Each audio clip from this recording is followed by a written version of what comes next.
All right. Okay. This afternoon, we're going to talk about President Ronald Reagan, the 40th President of the United States. At the time he was elected, he was almost 70, and he was the oldest person to go to the White House in his day or prior to that. We have some coming that are older. If, for instance, the likely Democratic candidate to the White House in this November election will be 77. That's why it's very important to know who his vice president will be, because they might end up being president. Anyway, Ronald Reagan came to the White House. He was an older man, and he had had a career first in strange ways. He was a football player in high school. When he finally came to Hollywood and Warner Brothers signed him, he was a registered Democrat, married then to a registered Republican. The woman he married was, of course, the great actress Jane Wyman, famous for winning an Oscar and many, many roles in her career, both at Warner's and elsewhere.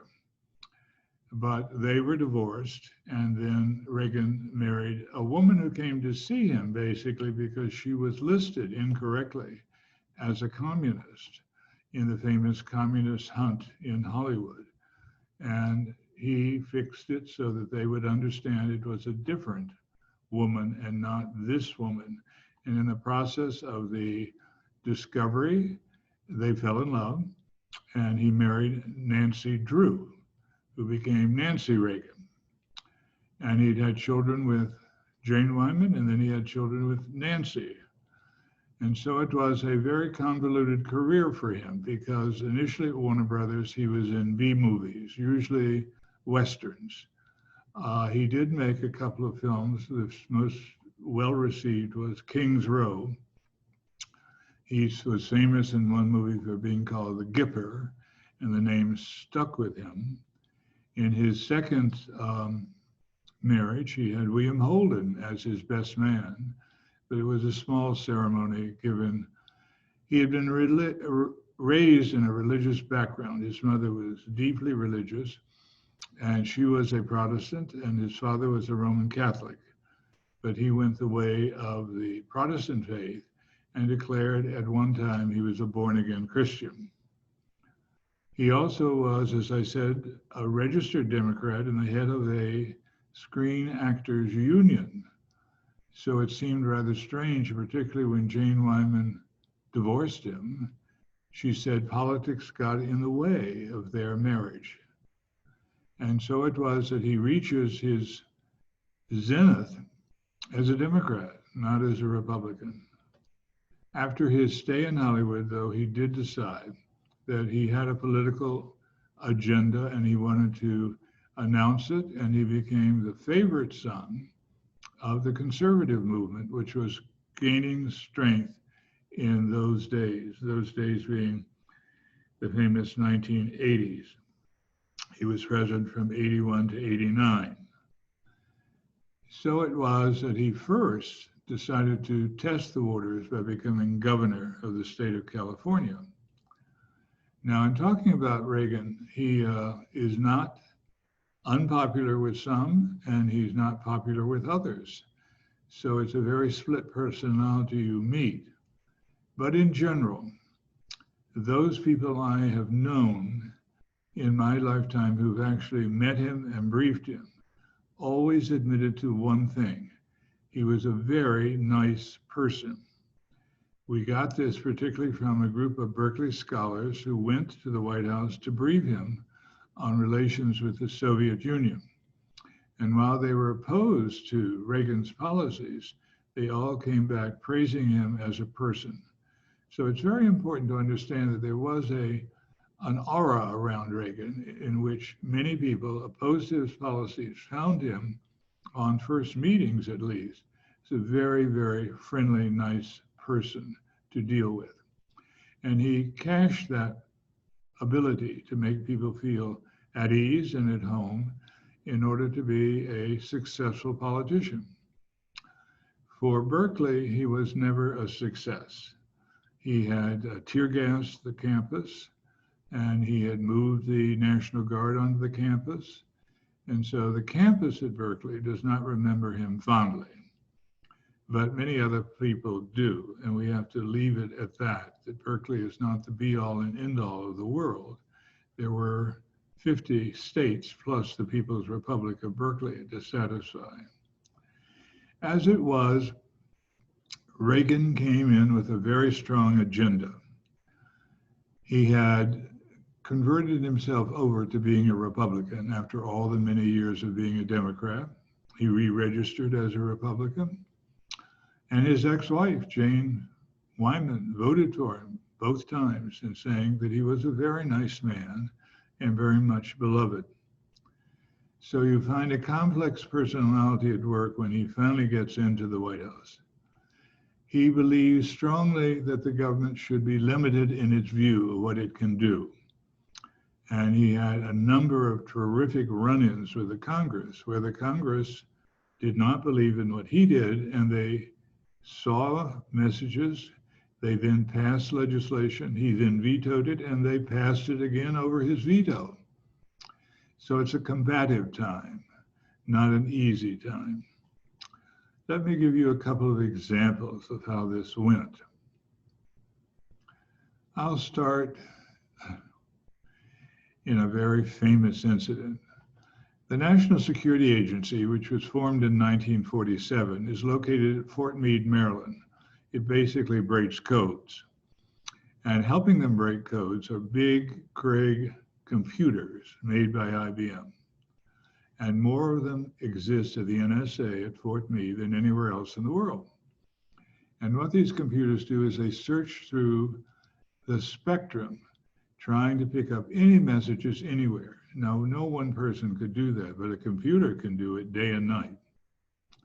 And so there came, as they say, a dark and stormy night in which the computers picked up a strange message. And when this was strange, it was then reported up to a human being. And the guy who ran the NSA is named Dernza, the Director of National Security. And he got into his vehicle over at Fort Meade and drove to the White House. And he presented Reagan with very firm evidence that Libyan agents operating in Libya had sent an electronic message in the clear to their agents in Berlin, telling their agents in Berlin to bomb a small cafe located in West Berlin that was often used by American soldiers, given that we had 6,000 Americans in the Berlin Brigade. And in fact, the agents did blow up the cafe and they killed a number of American soldiers. When Reagan saw that, he was determined to act. He called a friend of his, better known as the Iron Lady. She was the Prime Minister of Great Britain. And she agreed with Reagan that something had to be done to pay Gaddafi back for this egregious act against the American forces in Berlin. And so she agreed that American bombers operating in Britain could use that position in which to go down to Libya and bomb it. Now, this requires, on a good day, an overflight of the Fifth Republic of France. At that time, the president was Mitterrand, a socialist.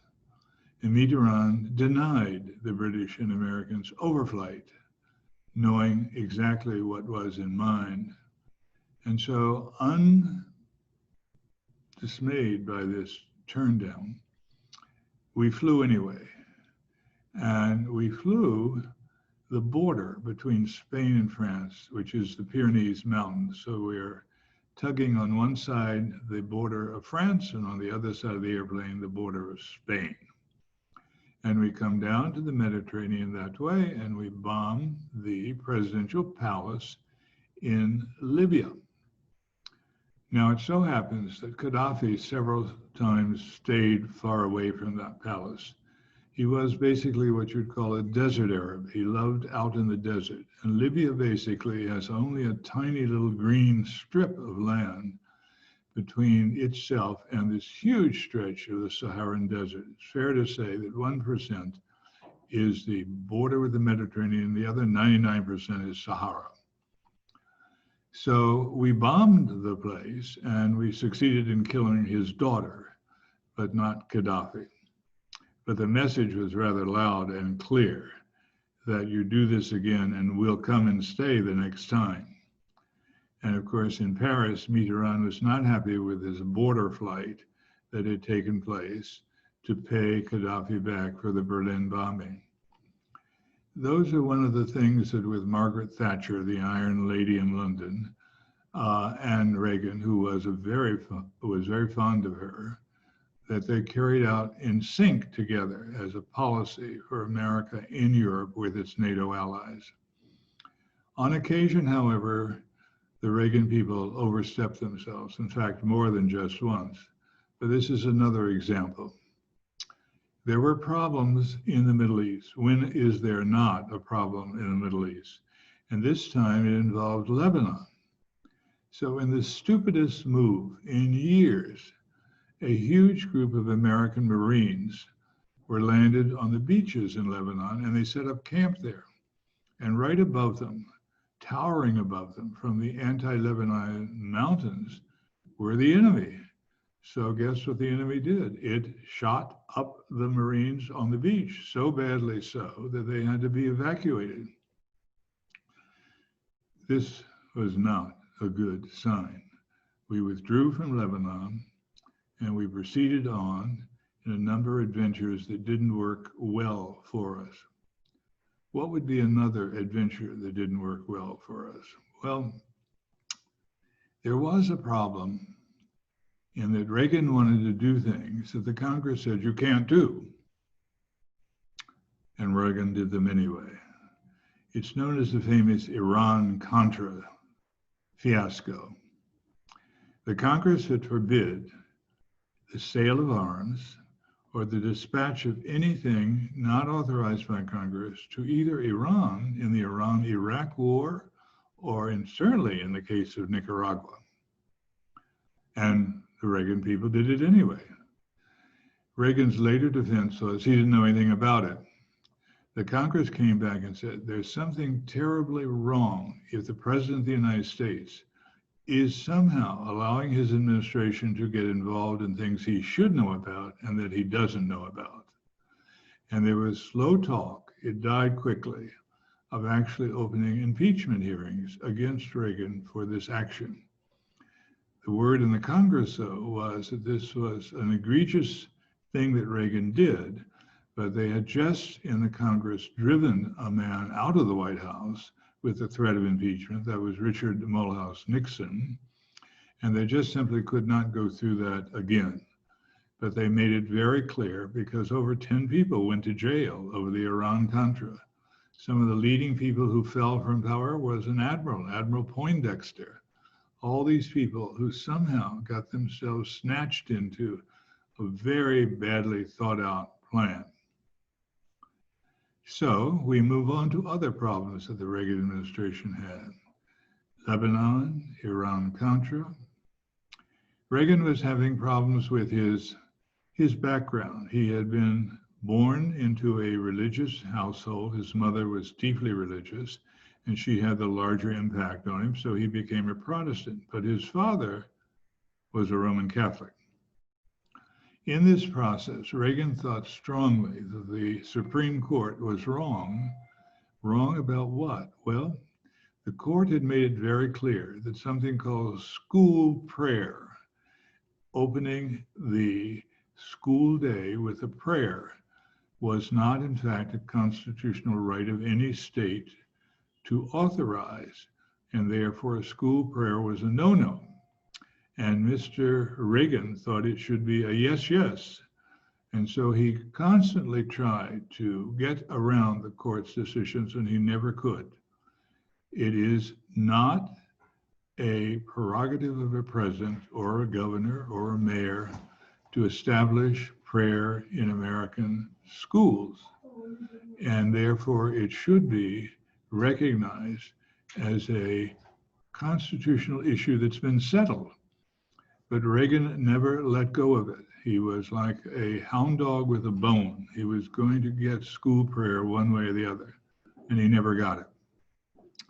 So issues like that, the fall of over 10 people with Poindexter leading the group out of the Contra involvement, meant the Reagan administration had many, many problems. It did, though, have many successes.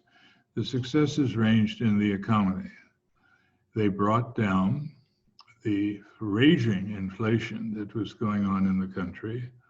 He used two very bright economists, Paul Volcker and one more who came after him, to try and control the economy as part of an effort to let what he thought, Reagan thought, was the best way, which is a supply side argument that the economy can correct itself and if left alone will do a better job than being administered or regulated by the government itself. And this was a very popular program, so no one could deny him his achievements in that area. There was another area. He had himself decided to try and outdo John Fitzgerald Kennedy. Reagan went to Berlin and gave a speech and yelled at the wall, at the place where the wall hit the very famous gate, the Brandenburg Gate, Mr. Brezhnev, bring down this wall. Needless to say, the wall did not fall. It wasn't like Jericho. You couldn't bring out some trumpets and the Americans could just trumpet their way across the wall. But he kept this issue alive. And then what happened to him was the fact that Brezhnev died. Soviet leaders died just like American leaders. And this, just like any other time when like Stalin died, we were unprepared. So we got a couple of other people who were chosen and then they died. Andropov came and then Andropov went wherever Soviet leaders go when they die. And so it was that he used to make a joke in the White House that he spends his years there sending representatives to Moscow to attend as the American person coming to the funeral. But lo and behold, after these two, a miracle takes place. And that miracle, of course, is Gorbachev. From out of the background of this very, very dark Soviet Union comes a man of vision who's married to an extremely bright and very beautiful woman, Raisa. Raisa had studied abroad. She'd studied in Italy. She'd learned a lot about Italian men and Italian art. And so when she began to meet the Reagans, it was always a sort of clash of personalities. When the Reagans went to Moscow and she escorted them around, the art in Moscow is stunning.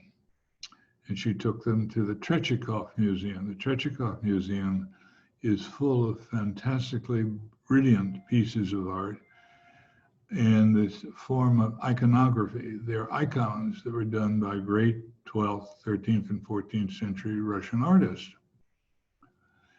When she came then to repay the visit by coming to the White House, she and her husband, Gorbachev,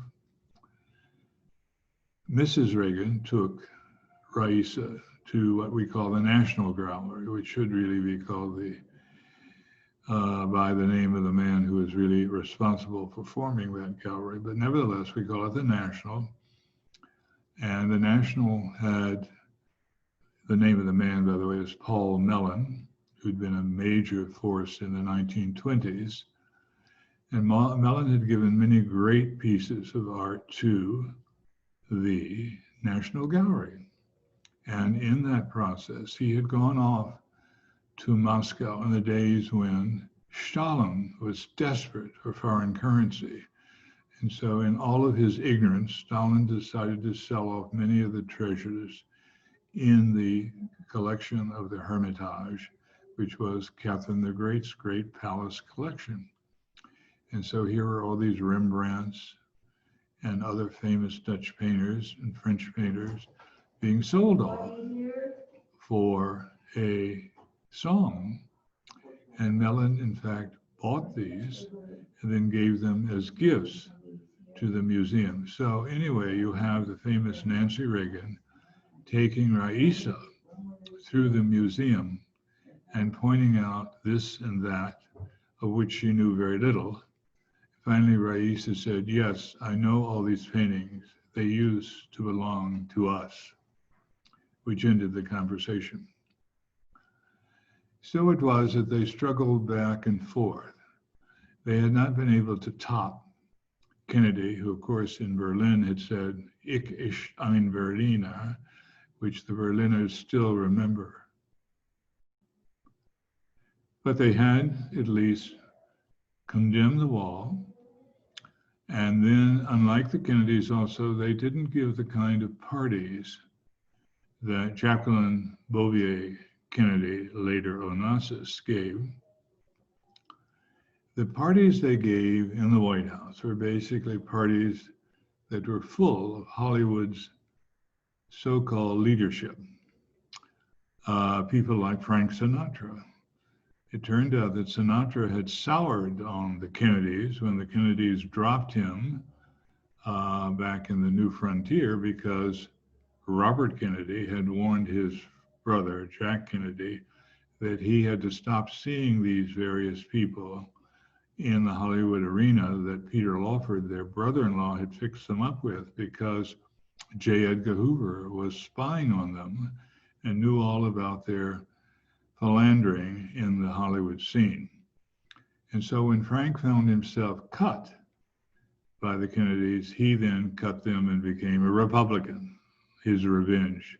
And so now he is partying in the White House with Nancy Reagan and the other Hollywood royalty who got invited in because that's the kind of party that Nancy wanted to give inside of the White House. She was not interested in the arts or in the area that Jacqueline Kennedy had made a specialty of during her time as First Lady. So you had a different feeling about the ongoing process of looking at people through the friends that they kept and knowing the style of leadership that they had. Because again, Reagan was very, very popular and well liked by everybody on both sides of the political agenda. And people wanted to be with him and near him. We had a very famous group of scholars from Berkeley, all Soviet experts. And we had a man who had once formed the leadership of a very important group of Democrats, the Americans for Democratic Action, the ADA. His name was Paul Seabury. And Professor Seabury also traveled over to the right and became a member of President Reagan's Presidential Intelligence Board. And he therefore suggested to Reagan that Reagan get a briefing about the Soviet leadership as seen by the Berkeley Soviet specialists. And so they all went and they all come back and they said, you know, we don't agree with a thing he believes in, but he is a very, very nice man. And he was very pleasant to meet. And they were somewhat astounded about it because they actually expected to meet the devil incarnate, I guess. And they found a very pleasant man who was there and was working his way up the political agenda that he had set. Now, one of those agendas became extremely controversial. There was once at Berkeley, and then he left us and he went to Stanford. It's a step down in my opinion, but that's my opinion. He was a nuclear physicist and he was a Hungarian Jew. And he became involved in the very sad case of our man at Berkeley, Oppenheimer, and Oppenheimer's degree as Dr. Atomic. He had been the father of the A-bomb, and when he saw its destructive power, had suggested it be limited and, if possible, not used on human beings. And Truman did use it, as we know, at Hiroshima and Nagasaki. So Oppenheimer fell from power. He lost his security clearance. Unfortunately, he was having a love affair in the war years with a woman in San Francisco who was a known member of the Communist Party. Now, the way to lose your security clearance in America is to know anything as far as a love affair goes on with you and a member of the Communist Party. So Oppenheimer left us, disgraced, he thought, by the powers that be in Washington. And he was taken in, though, by a wonderful center at Princeton, where he spent the rest of his life, but very much depressed because he was denied any research on things nuclear, because all things nuclear were classified by the United States government. Now, for this considered stab in the back, Ed Teller, a Hungarian Jew, who felt very strongly that the communists were nothing more than the awful people he had known who had destroyed his people. That is, they were like the Nazis who would bring off another Holocaust. And there were reasons to believe this, because Stalin, who wasn't even a Russian, he was a Georgian, had in fact a purge of all Jewish members of the Presidium and of the leadership in Moscow, in a famous doctor's plot. And so it was that Teller, who became the father of the H-bomb, was his leading figure. And it so happened that I was teaching a course on national security, so I timidly picked up the phone and dialed him at his home in Palo Alto. And he came to the phone.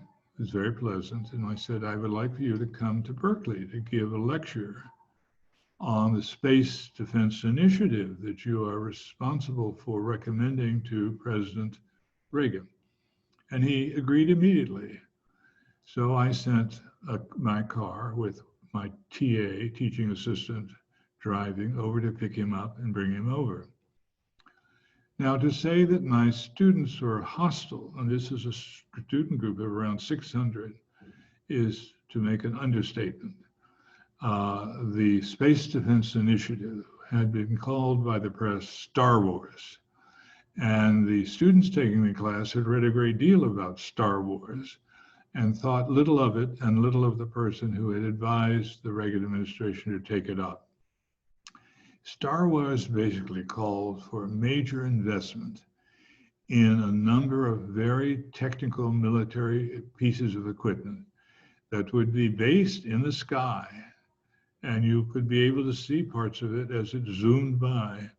And these would be weapon systems that could be called down upon the Soviet Union at any time that there was an outbreak of hostilities. And so it changed the whole equation of what war would be all about. And it did bother the Soviet leadership, particularly a marshal of the Soviet Union named Gorkov, who warned the then current leadership about the problems this posed for the Soviet military leadership. Well, Teller came. It was a very combative hour and a half with the students asking very pointed questions. Teller insisted they not use the word Star Wars, that they use Space Defense Initiative.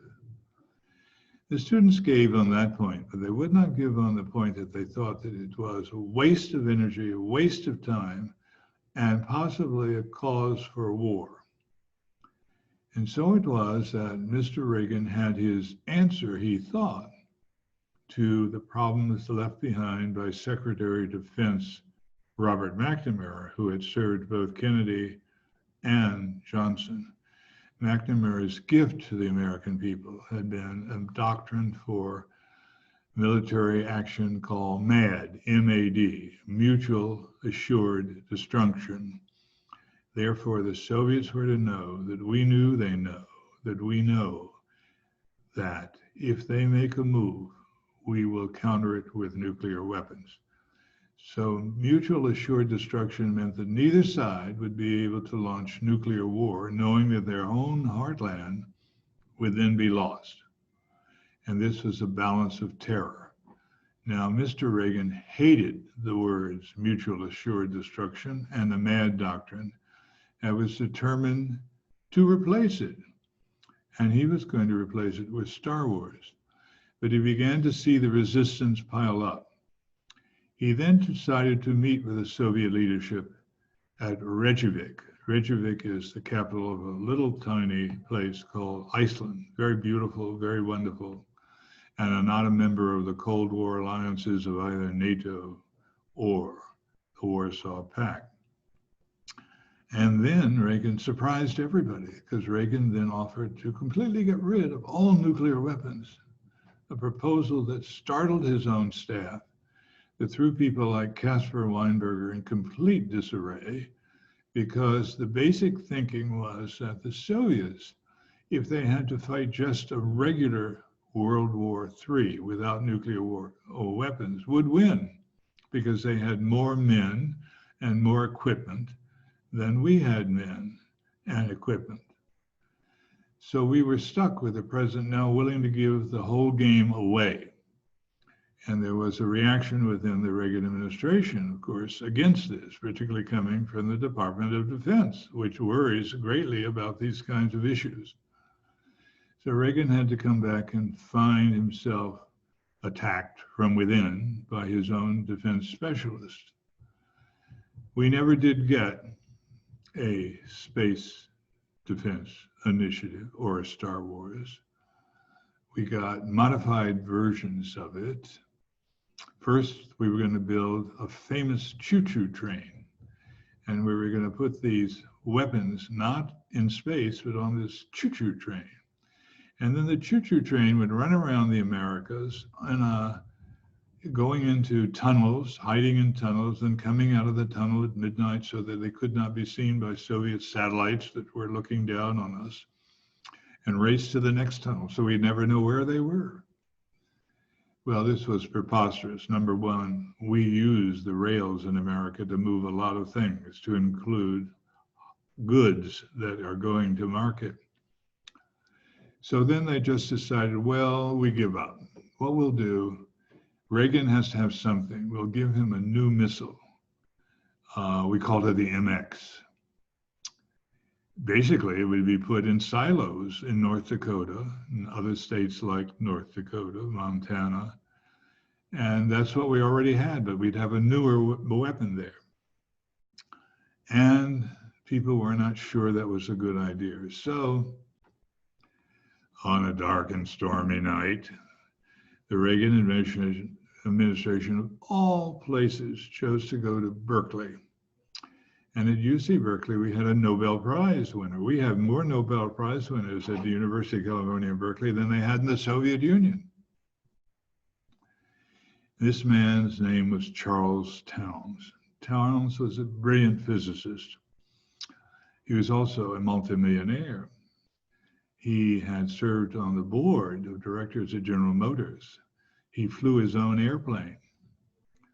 But he agreed to work for the Reagan administration and to look at the possibilities of a new missile, the MX. And then he did the unthinkable to the Berkeley community. He recommended that the Reagan administration build the MX missile. And so we did. And we took this missile and took the old missiles that were in the silos and got the new missile in. And if it didn't fit, we built a new silo so that it could fit. So we replaced one of our triads. The triad is 3 weapon systems working together. One is B-52 bombers, later the B-1 bomber, then the submarines at sea, and then what was the third part of the triad? Oh, the missiles and the silos. And we'd all connect this to Cheyenne Mountain right outside of Denver, where the American president could be flown on an immediate basis and then he could give the order to fire if that was necessary. Of course, the idea was it was never to be necessary in this time of terror over nuclear weapons. And it's rather strange that during this time, an incident would occur. It's called 3 Mile Island. And it wasn't with military nukes, it was with the use of nuclear power for the generation of power, that is electrical power. You just hook up a nuke instead of hooking up a gas turbine or burning coal. It's the phenomena of the French Republic today. They get over 90% of their electricity over a series of nuclear power plants up and down the Rhone River Valley. And in fact, when other states try and be better than they are, like the Germans under their famous chancellor, the woman, she ends nuclear power in Germany, but she allows all the power companies in Germany to race to the French border and buy nuclear power from the French, who are willing to sell it because they have excess. And so in actuality, the German state, the Federal Republic of Germany, whose capital is now Berlin, receives much of its power off of nuclear power plants in the French countryside.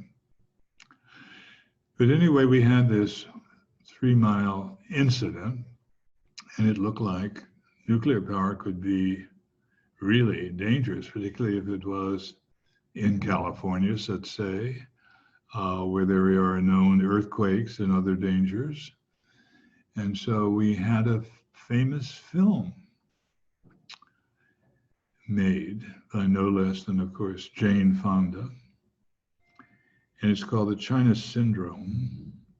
It was very popular. And it spoke to this kind of issue right about the same time that it actually happens at 3 Mile Island. And so it is, they also have to think about that. Back in Washington, there is a nuclear regulatory agency that regulates, goes out and looks to see that you are safe. But this all resulted finally in the bringing down of some nuclear power plants, particularly those in California, where it was a really hot political issue. And people basically wanted it closed out. But we still have some. They're basically in the American South, where there's a view that there's no problem and it will help greatly eliminate other kinds of problems. And so it was up to the French to solve these problems, and they did in part. They worked on nuclear waste. In other words, when you use up what you have to use, I'm not a nuclear physicist, so I can't give you the breakdown, but there is waste, and that needs to be taken somewhere. And so the French built systems to take in, and you'd see nuclear waste leaving Japan on a ship, going all the way across the Pacific, through the Panama Canal, and all the way across the Atlantic to French ports, to these places where the French were able to reuse in a system that they had developed. Otherwise, you had in America a system that, well, maybe we'll just bury it deep in the Western states that have room enough for us to put it underground, where it'll take maybe 400 years for it to degrade. On and on, these issues did raise a ugly perspective for Mr. Reagan, who was not happy with these many, many results. Now, during this time also, there began to be a breakdown. And the breakdown is going to result in the breakdown of the Soviet Union and the end of the Soviet Empire. That is, the last European land empire is going to implode. And when it implodes, we foolishly think it's because we forced them to understand their system was rotten. After all, Reagan had called it an empire of evil. And therefore, it was going the way of all evil empires. In fact, it was imploding under its self-contradictions that were catching up with it. And we began to see that across a number of phenomena that occurred that extend from the Reagan years into the Bush years, but you can't disconnect just because a president comes in later who also plays part of the story. The story starts in very strange ways. There is in the Warsaw Pact, the pact that had in fact crushed the Hungarian Revolution back in the days when we were being told by our Secretary of State Dulles that we encouraged this, and when it happened, we would run in and help them. And of course, when it happened, we didn't do a thing. And the Hungarians learned this as their city was bombed by the Warsaw Pact allies of the Soviet and the Soviet Red Army. So the other state that was very important to this argument is Poland. Poland had, it seems that the Roman Catholic faith gets in the way of politics sometimes. In Hungary, the Roman Catholic cardinal primate of Hungary had refused to go abroad, and he'd asked for asylum in the American embassy in Budapest, and we granted it. And so for over a decade, living within the American embassy in Hungary was the Roman Catholic Cardinal Menzenti, who was in fact there as our guest, hiding from the communist government of his own country. Now soon we're going to have a Polish Pope, because the one thing the Soviets had forgotten to do was destroy the Polish Catholic establishment. Not only were we going to get this Pope from Poland that the Soviets were so furious about that they sent the Bulgarian intelligence agency with a mission to kill the Pope. And the Pope, in fact, was shot, but unfortunately wasn't a very good shooter. And so the Pope lived, just like Mr. Reagan lived when a man tried to kill him. He arrived at the hospital half dead, but a very good hospital revived him. So Reagan lived through an assassination attempt, and the Pope lived through an assassination attempt. And also in Poland was the other problem. There had been in the history of Central Europe for years something called the Polish Corridor, in which East Prussia, part of Germany, East Prussia, had a disconnect from the main part of Germany. That was, they had a Danzig, and Danzig in Polish is Gdansk.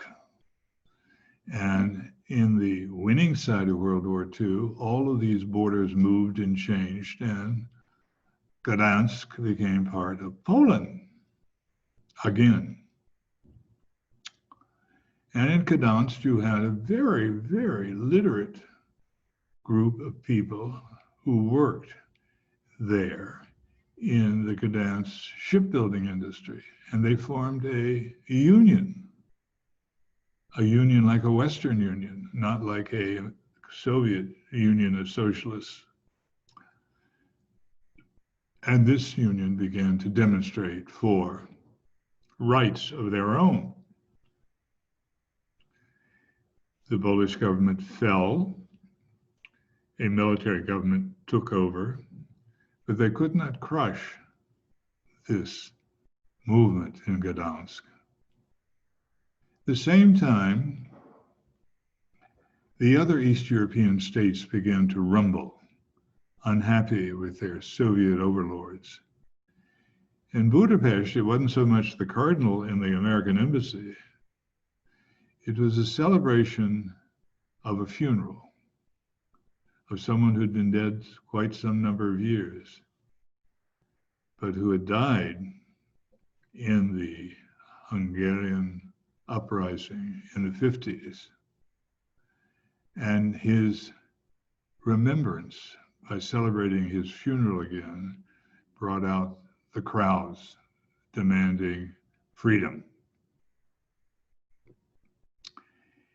In the Czech Republic,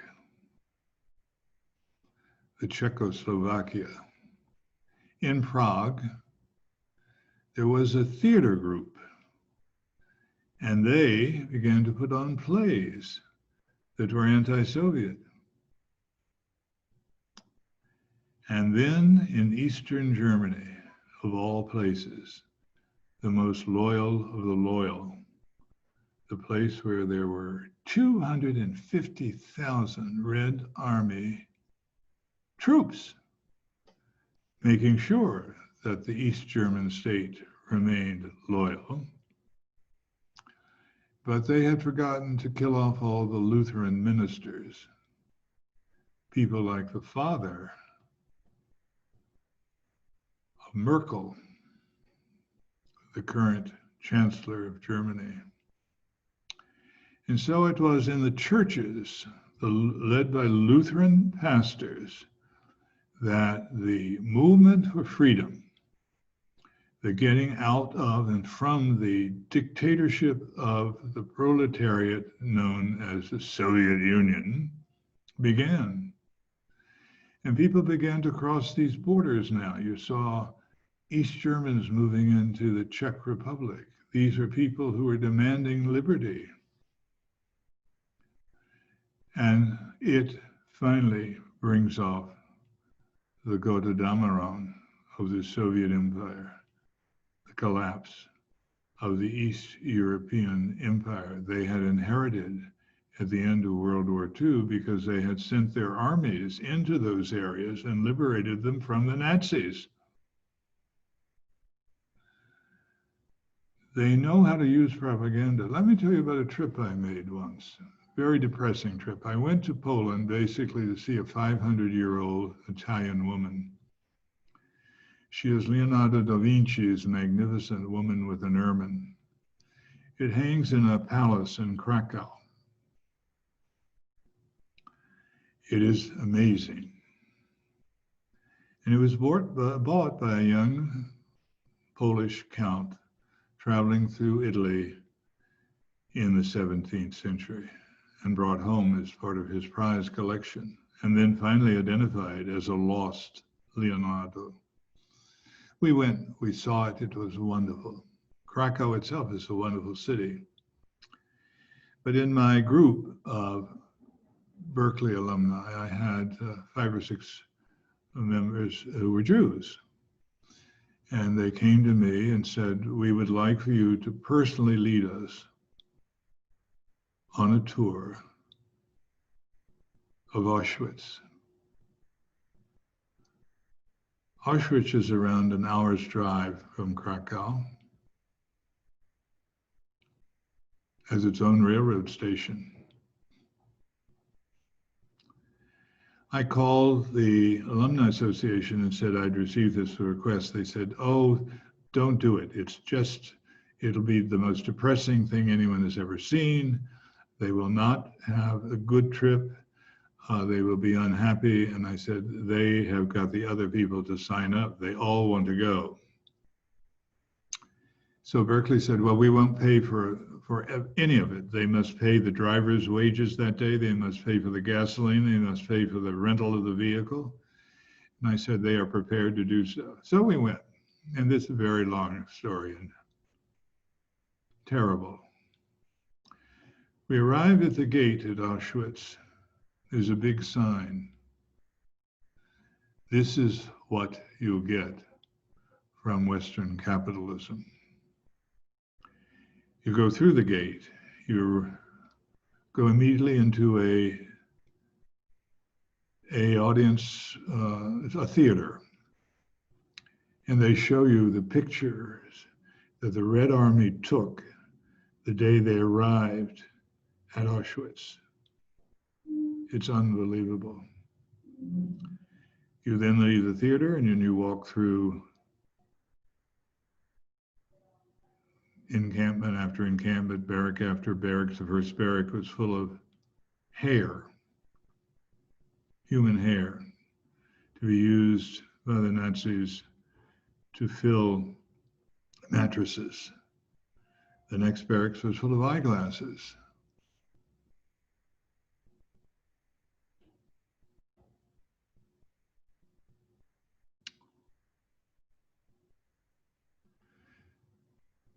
We left. It was raining. We got on the motor coach, drove back to Krakow.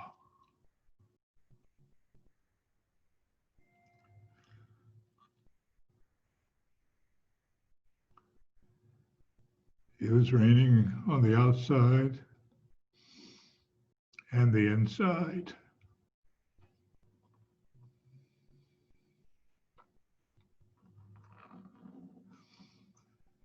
This is the use the Soviets make of these kinds of things.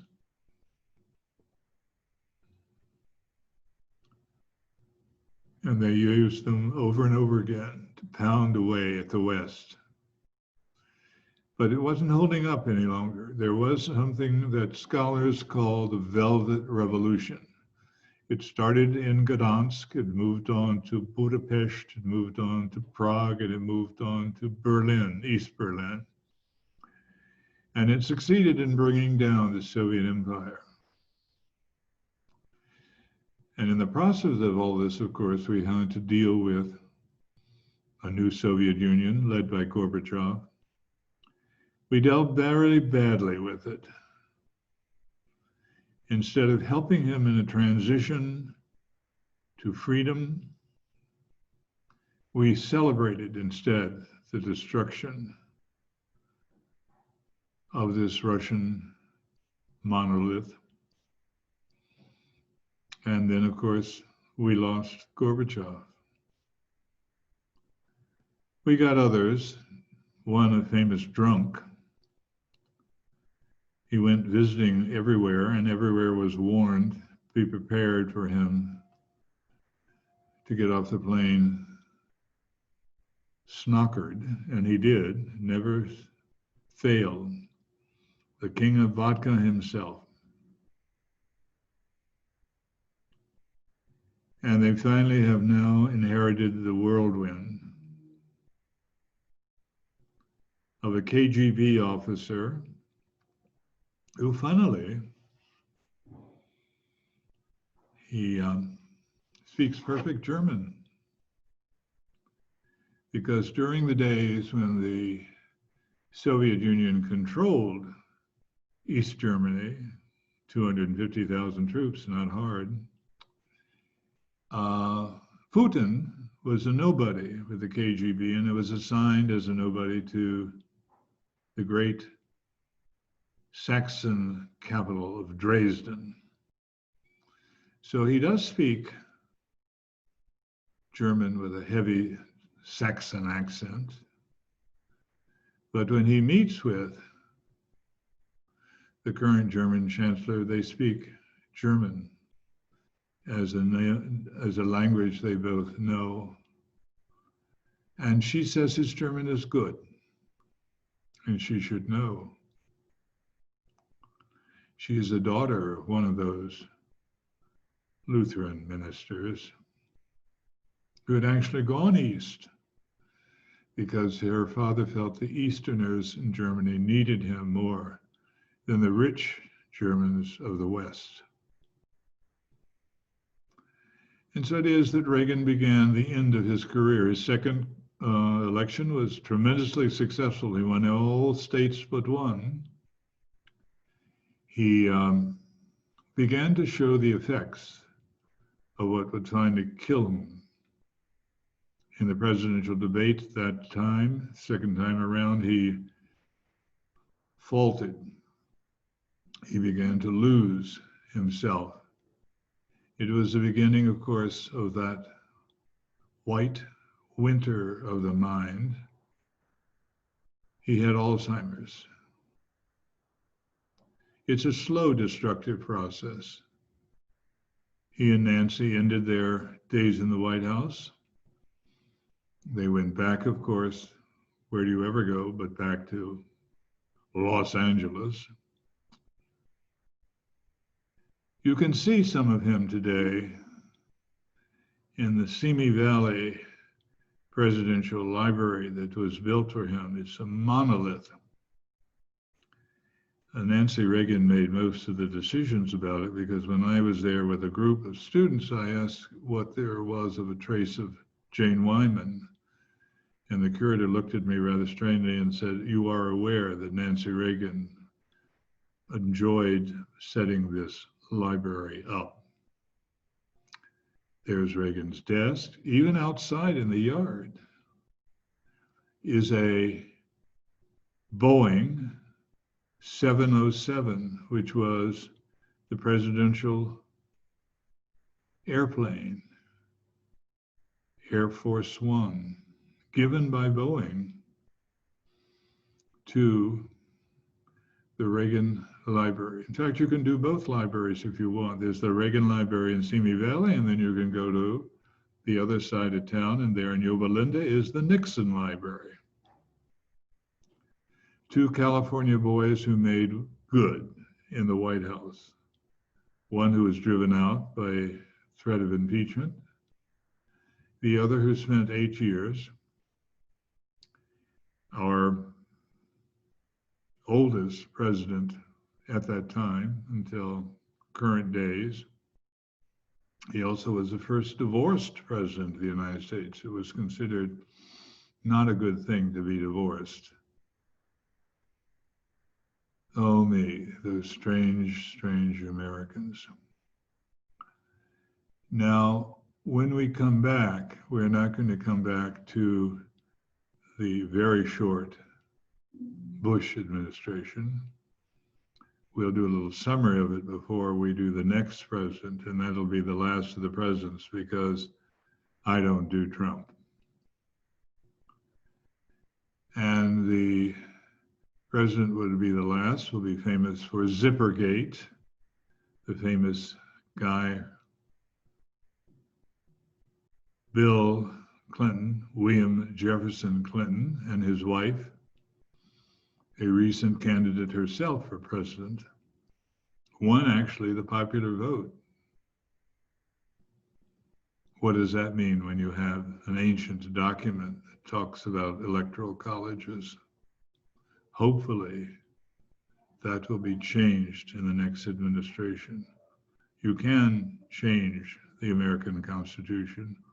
We have all kinds of amendments to it. We have, in fact, a Bill of Rights, as strange as that might sound. So it is, I want to thank you for checking in today to see and hear some aspects, not all. There's many more to talk about, but I think you've got a flavor for Ronald Reagan, 40th President of the United States of America. Thank you for tuning in and have a nice day. Thank you, Patrick. Thank you. Thank you.